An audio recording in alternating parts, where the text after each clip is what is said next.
Namun kami juga menemukan fakta bahwa almarhum sebelumnya telah mengalami tindak kekerasan oleh oknum petugas jaga dan sesama tahanan yang setelah jatuh, Bribda CH naik ke atas perut korban almarhum Bayu dengan posisi tengah duduk sambil menahan leher korban almarhum Bayu dengan menggunakan siku kanan sembari menekan.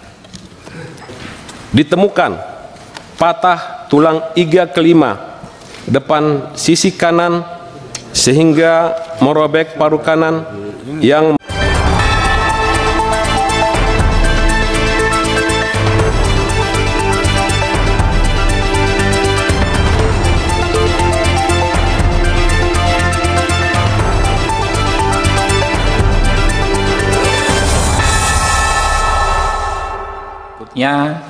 dari Polda Palu dulu ya, baru Pak Akbar dan tim.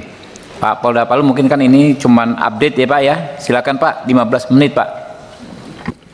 Terkait dengan tindak lanjut RDPU tanggal 27 September 2024 sebelumnya tentang penanganan perkara meninggalnya salah seorang tahanan Polresta Palu atas nama almarhum Bayu Adityawan di Rumah Sakit Bayangkara Sulteng pada tanggal 13 September 2024 setelah sebelumnya menjalani penahanan di Rutan Mapolresta Palu sejak tanggal 2 September 2024. Sesuai komitmen kami pada RDPU tanggal 27 September 2024 yang lalu, perlu kami sampaikan kembali bahwa kami berkomitmen untuk menangani perkara ini secara profesional, proporsional, transparan, dan akuntabel. Pasca pelaksanaan RDPU tanggal 27 September 2024 yang lalu dengan yang terhormat Komisi 3 DPR RI, kami Polda Sulteng telah mengambil alih dan menarik penanganan perkara dimaksud dari yang sebelumnya ditangani oleh Polresta Palu. Selanjutnya, kami pun langsung membentuk tim gabungan yang terdiri dari tim penyidik di Treskrim Polda Sulteng, tim penyelidik Paminal Polda Sulteng, serta tim pemeriksa dari jajaran Bid Propam Polda Sulteng. Hal tersebut dimaksudkan untuk melakukan penguatan dan percepatan dalam pengungkapan perkara ini. Dan alhamdulillah kami bersyukur tidak membutuhkan waktu lama setelah selesainya pelaksanaan RDPU dengan Komisi 3 DPR RI yang terhormat. 2 hari setelahnya kami sudah dapat mengungkap beberapa fakta tentang kejadian yang sebenarnya, dan dari beberapa fakta tersebut terungkap bahwa patut diduga penyebab utama meninggalnya almarhum Bayu Adityawan di Rumah Sakit Bayangkara Sulteng tidak hanya disebabkan oleh penyakit yang dideritanya semata, namun kami juga menemukan fakta bahwa almarhum sebelumnya telah mengalami tindak kekerasan oleh oknum petugas jaga dan sesama tahanan yang saat ini sudah kita proses. Dan selanjutnya, untuk mendapatkan pemahaman yang utuh serta menyeluruh terkait tindak lanjut penanganan perkara meninggalnya almarhum Bayu Adityawan di Rumah Sakit Bayangkara Sulteng, jika diizinkan oleh pimpinan rapat yang terhormat, kiranya dapat memberikan kesempatan kepada Kabid Propam dan Dirkrim Polda Sulteng yang sudah kami hadirkan untuk memaparkan sepintas terkait proses penanganan pelanggaran kode etik profesi Polri dan proses penyidikan dugaan tindak pidana penganiayaan pada rapat dengar pendapat yang terhormat. Langsung aja Pak, nggak perlu terhormat lagi Pak. Baik, mohon izin. Tolong ditampilkan slide-nya. Kami akan langsung pada poin kronologis kejadian Bapak, karena ini critical poinnya di poin kronologis kejadian. Mohon izin. Kabid Propam yang diwakili, kan Pak Kapolres Sulteng ini kan tadi sudah menyampaikan, sudah ada oknum yang dari terlapor menjadi tersangka. Nah, kiranya Propam menyikapi apa yang dilaporkan oleh Kapolres Sulteng tadi. Sikapnya Propam apa nih ujungnya? Jadi Bapak nggak usah jelasin lagi beginian sebenarnya. Siap. Langsung to the point aja. Kalau memang tersangka sudah ada, maka pihak Mabes Polri akan menjatuhkan apa-apa dan apa. Siap. Karena kalau nanti dijabarin lagi, Pak, mau rapat sampai besok nggak selesai nih. Mohon izin, dapat kami jelaskan bahwa berdasarkan pemeriksaan 6 saksi yang kami periksa, saksi yang ada di TKP, bahwa terduga pelanggar memenuhi unsur pasal, Pak, dugaan pasal.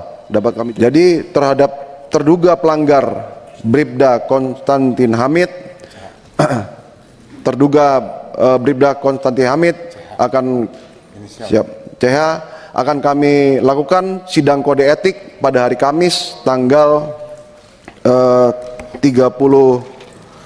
Oktober ini, Bapak pimpinan sidang. Dan kami kategorikan terduga pelanggar ini melakukan pelanggaran berat karena mengakibatkan seorang tahanan meninggal dunia, Bapak pimpinan sidang.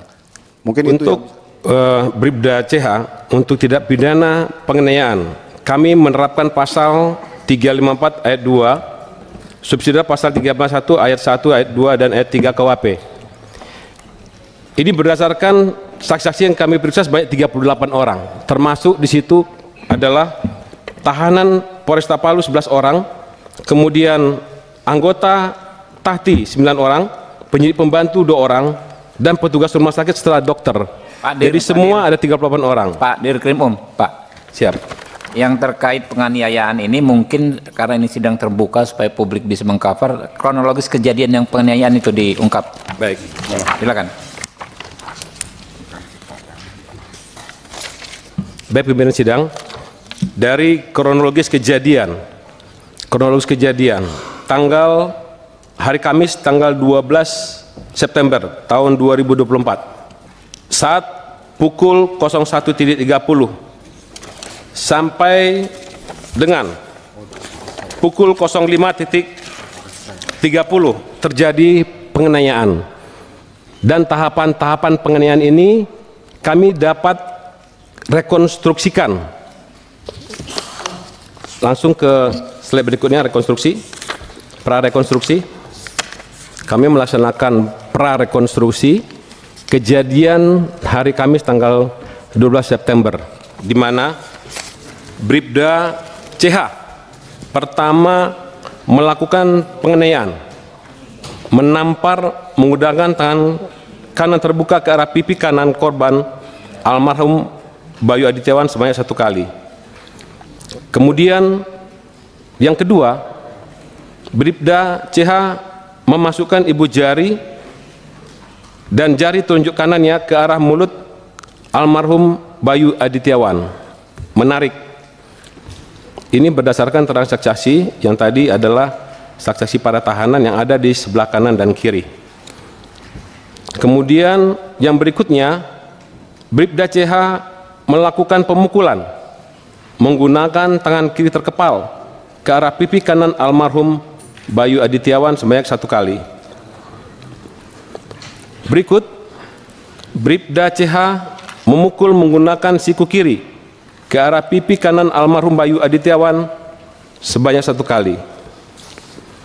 Kemudian Bribda CH membanting almarhum Bayu Adityawan ke arah kanan hingga almarhum jatuh terlentang, kemudian mengangkat kembali dan melakukan penganiayaan dengan melakukan sodokan sikut kanan yang mengarah ke dada kanan daripada almarhum. Setelah jatuh, Bribda CH naik ke atas perut korban almarhum Bayu dengan posisi setengah duduk sambil menahan leher korban almarhum Bayu dengan menggunakan siku kanan sembari menekan. Itu peristiwa-peristiwa penganiayaan yang dapat kami buktikan berdasarkan keterangan saksi-saksi yang ada di sekitar tempat kejadian. Izin pimpinan sidang, sedikit kami menggambarkan posisi daripada tempat kejadian. Silakan slide ruang tahanan per 16. Ya. Pimpinan sidang, ini keadaan TKP ruangan tahanan di mana penganiayaan terjadi di lorong, persis di lorong ini, dan di sebelah kanan dan kiri ada ruang dan beberapa tempat tahanan lain berada yang kami jadikan sebagai saksi. Untuk kesimpulan dari hasil penyidikan yang dilakukan berdasarkan sprint sidik nomor 329 10 Romawi 2024, patut diduga bahwa benar telah terjadi tindak pidana penganiayaan yang dilakukan oleh Bribda CH terhadap korban dengan cara memukul dengan tangan terkepal dan menendang ke arah tubuh almarhum Bayu Adityawan.